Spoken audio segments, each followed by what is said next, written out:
Over the last 4 years, the South Dakota State football team could count on the dynamic play and solid leadership of Taryn Christian at quarterback, helping lead them to a Missouri Valley title and 2 FCS semifinal appearances.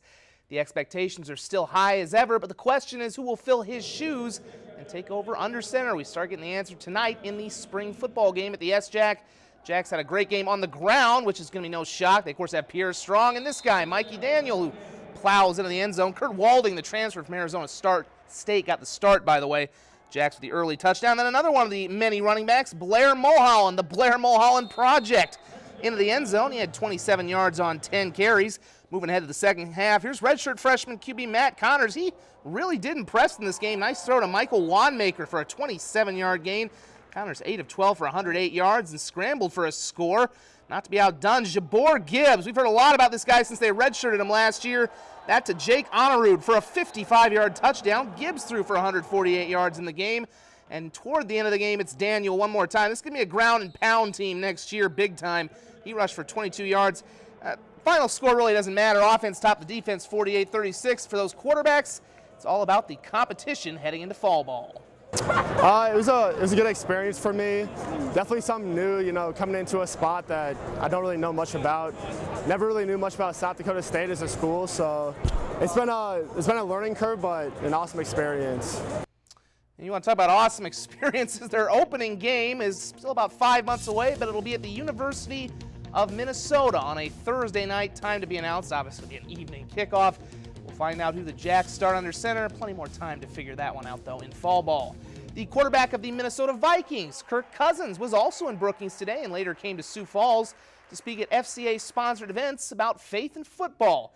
Himself, the son of a pastor, Kirk had a long and winding road to the NFL. He encouraged parents to let their kids explore athletics on their own without expectations and hopes to teach and inspire based on some of the lessons that he's learned. Well, I just wanted to be encouraged by my story. We all have a story, and mine's been a little more public being a professional football player, but hopefully people can be encouraged hearing what my walk with Jesus has meant in my life, and hopefully they can take some of the truths from my life and apply them to their own.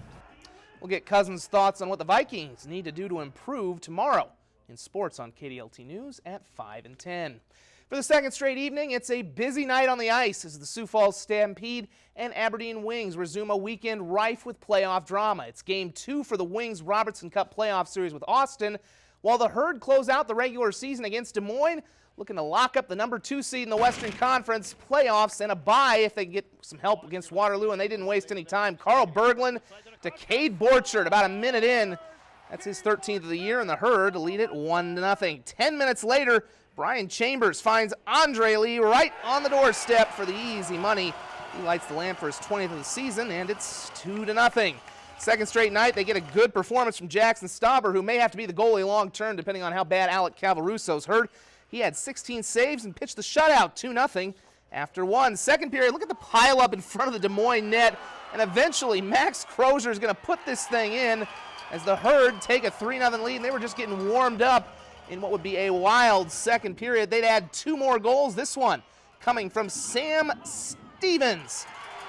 And the Herd go on to get the big victory by a final of 7-0. Unfortunately, they do not get the help they needed. Waterloo scored 4 goals in the third and final period of the game to get a 6-2 win over Dubuque, so Waterloo clinches the number 2 seed, and the Herd will have to play the best-of-3 series beginning on Tuesday against their I-29 rival, the Sioux City Musketeers. We saw this set up last year when the Herd lost to Lincoln. All the games are in Sioux Falls. Start times haven't yet been announced, but I'm guessing they'll all be about 7 o'clock. Game 1 on Tuesday, Game 2 on Wednesday, and if necessary, the third and deciding game would be on Thursday. Up in the Hub City, the Wings and Bruins for Game 2 of their series. And just 21 seconds in, you want to talk about good starts? How about Jonathan Bendorf? He's going to score from a really bad angle and somehow get that one to go. Be a sign of things to come for the home team. 4 minutes later, Nick Sicoli with a sick wrister. It's 2-0. A minute and a half later, they're not done. Brad Belisle, he'll go glove side and get stick side actually and get that one in. It's 3-0.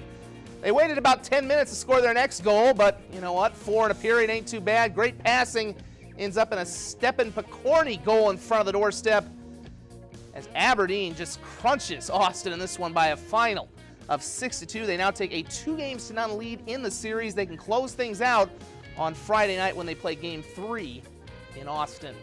Though the majority of South Dakota was buried beneath snow during the bomb cyclone, the southeastern part of the state down around the Iowa border got off relatively easy and can actually play outdoors this weekend. And it was a pretty nice day for area high school and college teams competing at the Sioux City Relays. Pick it up in the women's 800-meter run.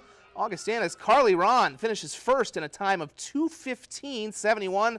Start of a great day for Augie, at least while our cameras were rolling down there.